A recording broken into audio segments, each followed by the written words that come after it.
दर्स कुरान का जो मौजू है बहुत अहम है। आज के माशरा, आज के ज़माना के हवाले से खुसूसन नौजवानों के लिए तो बहुत ज़्यादा अहम है। सोशल मीडिया का सही इस्तेमाल, तो इस पर पिछले साल भी हमने बात की थी और आज फिर इंशाअल्लाह इस पर हम बात करते हैं।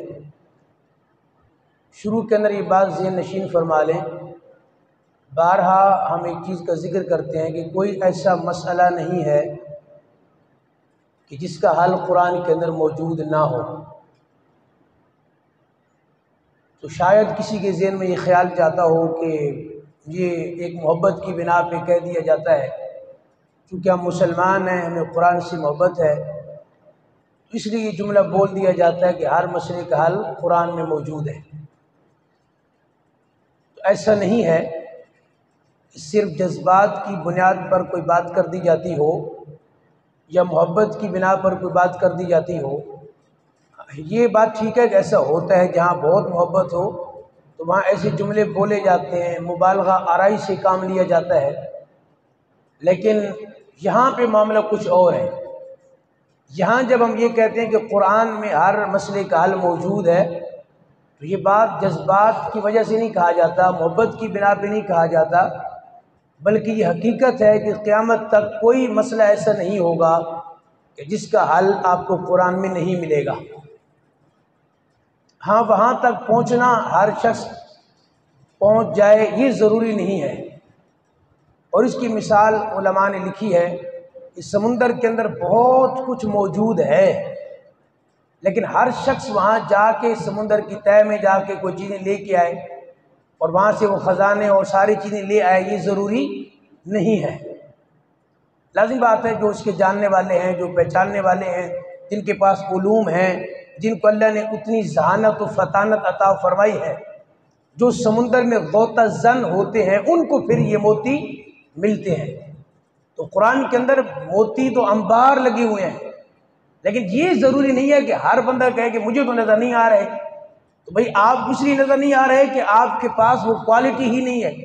पहले अपने उलूम हासिल करें और फिर, हाँ ये बात है कि आपको एक इल्म भी ना आता हो, अगर आप उर्दू पढ़ सकते हैं ना, ये कुरान का फैज़ है कि आपके पास जो उलमा ने 21 उलूम लिखे हैं ना, वो 21 उलूम ना भी आते हों, तो ये कुरान का अपना एजाज़ है, कुरान का मोजज़ा है, कुरान का कमाल है कि एक आम बंदा भी अगर कुरान को तर्जुमे के साथ पढ़ेगा, उसको भी बहुत सारे मोती हाथ आ जाएंगे इंशाअल्लाह।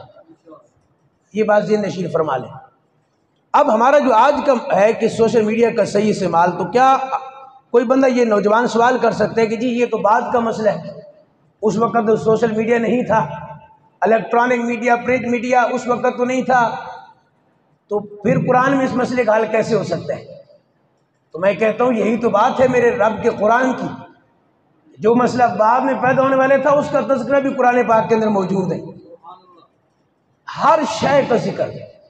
अब सोशल मीडिया को जो हम इस्तेमाल करते हैं, ये बहुत ही वसी मौजू है।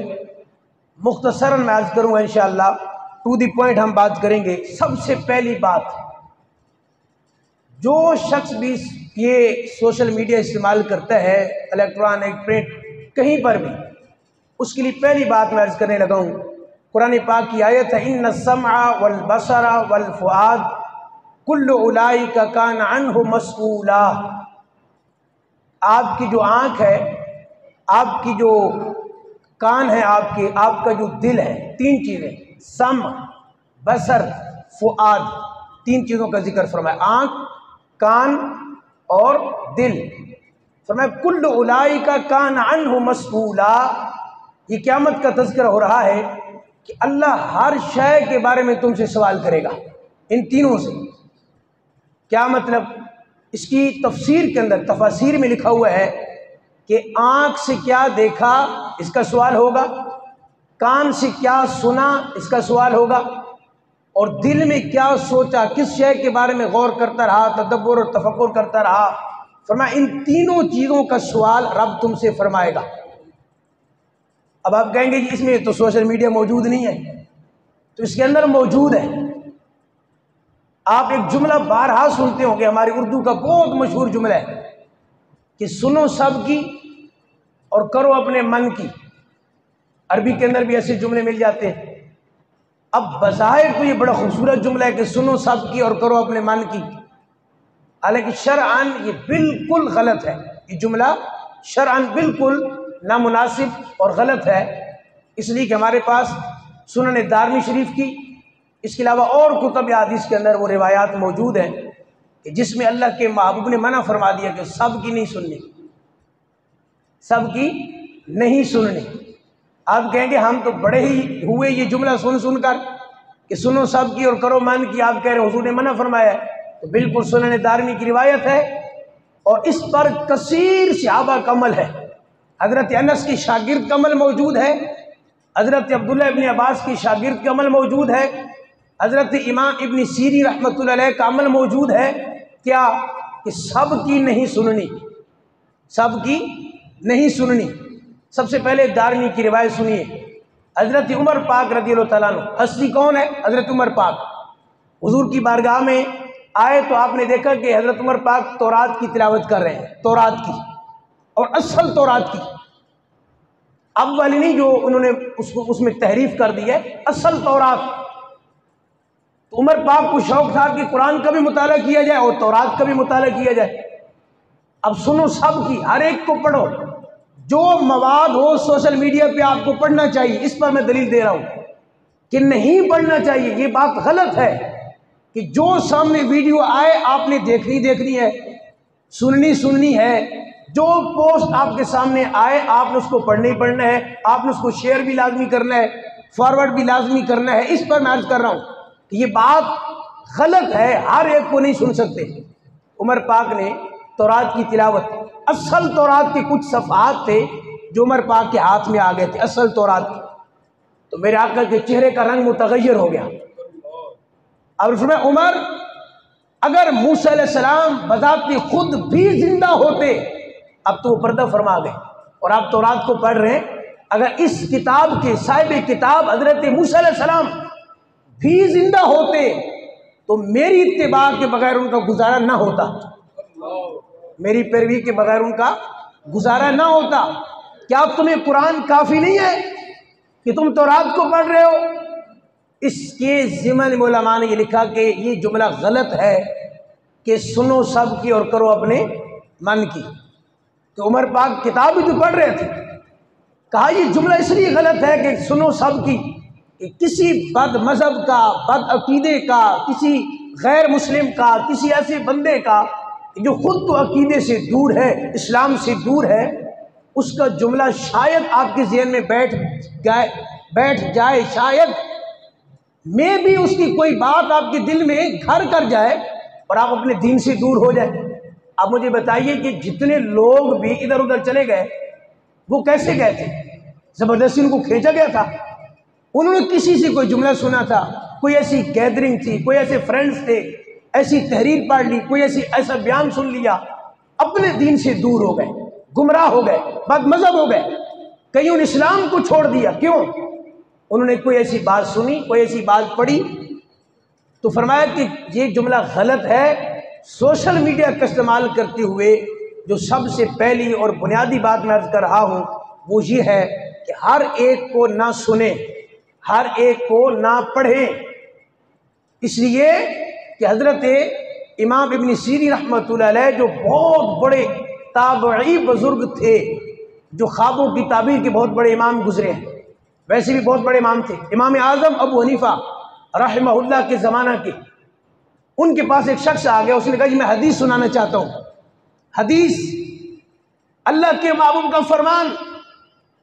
अब आप कहेंगे वो कौन सा बंदा है जिसको आप कहें कि मैं अल्लाह के महबूब का फरमान सुनाना चाहता हूँ और वो आगे से कहे कि मैं तुमसे नहीं सुनना चाहता? आप तो यही कहेंगे कि भाई हम तो कहते हैं सबकी सुननी चाहिए और ये तो सुना भी हुजूर की हदीस रहे हैं, लेकिन पता है इमाम इब्न सीरी ने क्या कहा? फरमाया मैं तुमसे नहीं सुनना चाहता, मैं तुमसे। उसने कहा थोड़ा सा सुन ले, थोड़ी सी हुजूर का फरमान। अब फरमाया नहीं मैं तुमसे नहीं सुनना चाहता। आप अपने मकाम से उठ के चले गए। आपके जो करीबी लोग थे ना, उन्होंने कहा जी कि ये तो हदीस ही सुना रहा था, हुजूर का फरमान। और आपने सुनने से इनकार कर दिया। समझ नहीं आई कि आपने ऐसा क्यों किया, जबकि आपको तो बड़ी मोहब्बत है कि हुजूर का फरमान सुने, कोई आके सुनाए, क्योंकि कुरान की आयत या हुजूर का फरमान ये तो दिलों को रोशनी अता करता है, दिमाग को मुअत्तर करता है। आज आपने अजीब काम किया, समझ नहीं आई। कहा ये बंदा जो आया था ये बदमज़हब था, इसका अकीदा दुरुस्त नहीं था। तो मुझे ये शुबा हुआ और डर हुआ कि कहीं ये हदीस पढ़े और उसमें तावील करे तो अपने अल्फाज बयान कर दे और वो अल्फाज मेरे दिल में घर कर जाए और मैं भी गुमराह ना हो जाऊं। इतना बड़ा इमाम। अब मुझे बताइए ज़रा कि कहाँ इमाम इब्न सीरीन रहमतुल्लाह अलैह और कहाँ आज का नौजवान कि जिसको मुताला है ही नहीं, जिसने कभी पढ़ा ही नहीं है, वो तो जिसको सुनेगा वो कहेगा कमाल बात कर रहा है, इसलिए कि अपना मुताला नहीं है। अगर तो अपना मुताला हो तो आप एक सेकंड से पहले पकड़ लेंगे ये बंदा कहाँ गलती कर रहा है, कहाँ डंडी मार रहा है, क्या गलती कर रहा है, कौन सी रिवायत आदि पेश कर रहा है, कौन सी रिवायत मौजू है, कौन सी मनगढ़ंत है, कौन सी ज़ईफ है, ये कौन सी मुनकर रिवायत तो नहीं पेश कर रहा। तो जिसको पता होगा वही कहेगा ना। अब मुझे बताइए इमाम इब्न सीरीन रहमतुल्लाह अलैह तो फरमाएं कि भाई मैं तुमसे हदीस नहीं सुनना चाहता, है हदीस हुजूर की, लेकिन डर ये कि जब तावील करेगा तो अपनी तरफ से कोई मानी डाल देगा, तो कहीं मेरे दिल में वो लग गया तो मैं तो अपने रास्ते से हट जाऊंगा। तो आज का नौजवान कैसे कह सकता है कि हर एक को सुनना चाहिए और हर एक को पढ़ना चाहिए। तो ये मैंने चंद दलाइल सोशल मीडिया के हवाले से जो बहुत अहम थे इस बात पर मैंने आपके सामने अर्ज कर दिए। हज़रत अनस के एक शागिर्द थे, उनके सामने यही मसला पेश आया। एक बंदे ने कहा मैं मसला आपको सुनाना चाहता हूँ। आपने फरमाया नहीं मैं नहीं सुनना चाहता। उसने कहा मैं नहीं थोड़ा सा सुनाना चाहता हूँ। फरमाया मैं उस थोड़े का भी आधा भी नहीं सुनना चाहता, उस थोड़े का आधा भी नहीं सुनना चाहता। जब आपसे पूछा गया तो आपने फरमाया ये बद मज़हब था, बद अकीदा था, इससे मैं नहीं सुन सकता। हो सकता है वो दुरुस्त ही सुना है, लेकिन नीचे जो उसकी शरह करेगा, उसकी तफसील बयान करेगा, उसकी तफसीर, उसकी शरह जब डिटेल में जाएगा तो अपनी तरफ से अल्फाज बयान करेगा। तो ये असहाब का भी तरीका था, ताबईन का भी तरीका था और आज तक ये तरीका चला आ रहा है। अब कुछ हालात बदल गए, अब हमारी यूथ है वो ज़्यादा समझदार हो गई है। वो कहती मैं तो हर एक को सुनूंगा, मैं इतना पक्का हूँ अपने अकीदे पर। कितने पक्के हो जी? अकीदे की तारीफ ही नहीं आती। आला हज़रत इमाम अहले सुन्नत ने इस बात को जो मैंने आपके सामने अर्ज किया है तफसीलात के साथ तफसील में जाके आपने इस मसले को बयान फरमाया। हमारे सल्फ सालेहीन इतनी एहतियात करते थे और आज इतनी बेहतियाती बरती जाती है कि गैदरिंग कोई है ये बैठ जाएंगे, दोस्त कोई है तो बना के बैठ जाएंगे, फिर सवाल भी करेंगे कि ये ऐसे बंदे को दोस्त बनाना जायज़ है कि जो ईसाई हो, जो फलाना हो, यानी अल्फाज मुख्तलिफ होते हैं।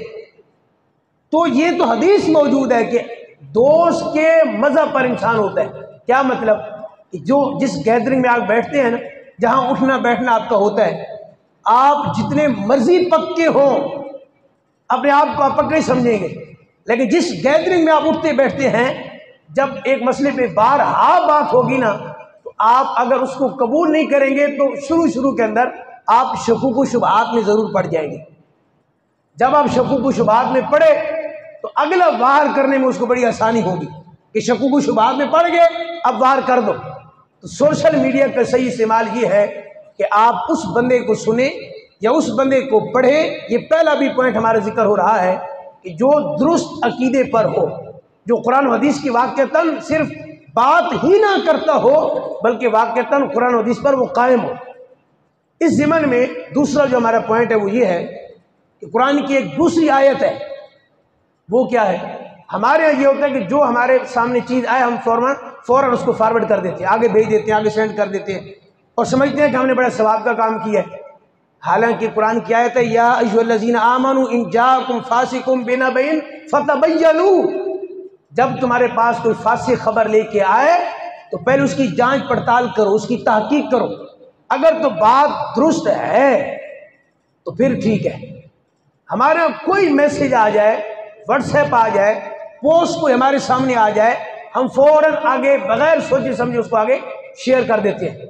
बाद में पता चलता है कि ये नीचे बुखारी का हवाला लिखा हुआ था, वो तो पूरी बुखारी में नहीं है, वो तो पूरी सियासत में रिवायत मौजूद नहीं है। जिसको हमने आगे फॉरवर्ड कर दिया। तो ये दूसरा पॉइंट है कि कोई बात भी अगर नेकी की भी है, अच्छी भी है, उसको उस वक्त तक आगे ना फॉरवर्ड करें जब तक कि आपको यकीन ना हो जाए कि ये बात बिल्कुल दुरुस्त है। जब पता चल जाए कि बात दुरुस्त है और मुस्तनद है तो फिर आप उसको आगे शेयर कर सकते हैं। तीसरा पॉइंट हमारा ये है कि आपको मालूम होगा कि जितना आज सोशल मीडिया के ज़रिए, उसमें इलेक्ट्रॉनिक मीडिया भी शामिल है, प्रिंट मीडिया भी शामिल है, लेकिन सोशल मीडिया बहुत ज़्यादा, समाजी राब्ते ये चूँकि बहुत ज़्यादा इस्तेमाल हो रहा है, तो आपने देखा होगा कि जो दूसरे लोग हैं तो ये मौलिक हथियार के तौर पर इसको इस्तेमाल कर रहे हैं। हमारे जो यूथ है, यंग जनरेशन है, हमारे नौजवान, उनके सामने वो ऐसा ऐसा मवाद भेजेंगे जिसमें वो बैठ के सारी सारी रात उसी पर लगे हुए हैं, जिसमें उनकी ज़हनी क़ुव्वतें, ज़हनी सलाहियतें, उनका वक्त, उनका पैसा, हर चीज़ उनकी ज़ाया हो रही है। हत्ता कि नमाज निकल जाएगी फजर की, उनको खबर नहीं होगी। एक एक दो दो बजे तक बैठे होंगे कोनों के अंदर छुप के, ऐसा मवाद देखते हैं। ये जो फोर्स वेबसाइट्स हैं, खुदा के लिए अपने बच्चों को इससे दूर रखें।